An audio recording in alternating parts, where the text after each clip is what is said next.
Sobrang ngiti ni Utoy ayo. Sobrang tawa ano.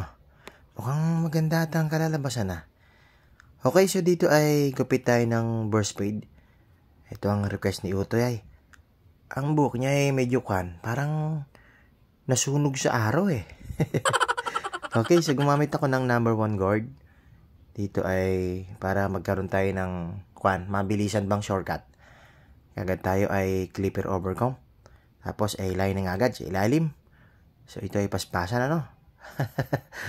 Pero maganda naman ang kakalabasan yan ay. Okay, so gamit ako ng KMA 2299 natin. Talim mo. Kulang pang isa ipin yan eh. Pero talim pa rin eh. Okay, lining na agad tayo dito sa temple. Okay, so 0.5 agad. Blending na tayo. Ang pagbe-blending ay hindi madali ano. Medyo mahirap yan eh. Pero pagka ikaw ay talagang barbero na, kahit pa paano ay alam mo na ba ang kainatnan. Okay, ito ay open and close.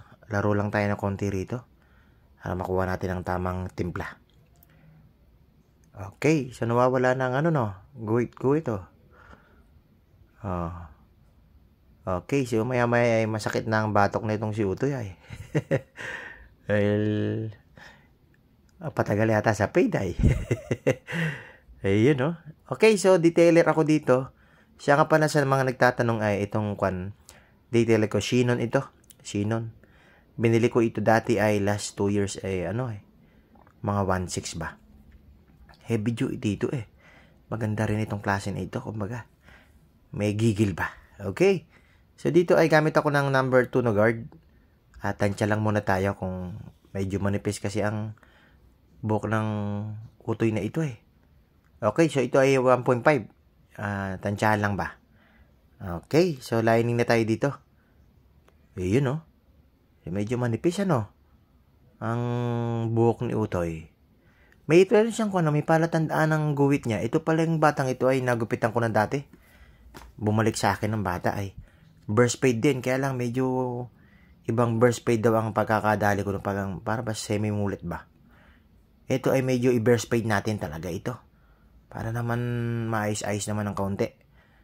Para yung gusto niyang gupit ay maranasan ba niya.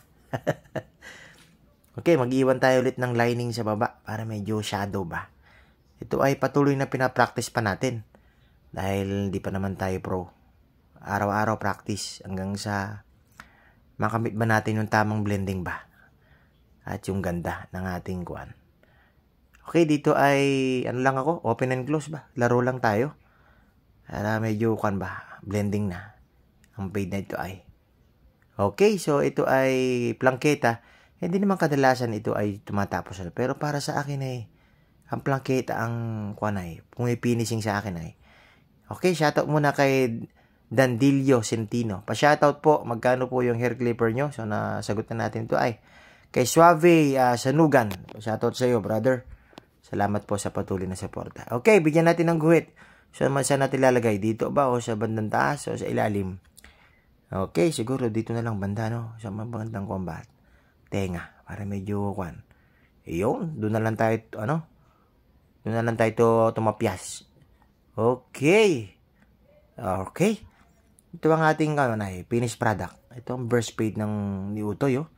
Ganda din, Sakto lang. Pwede na sa, sa 80. Yan na kayo po mag-forward and towards the barber. Yan. Geng, geng. Geng, geng.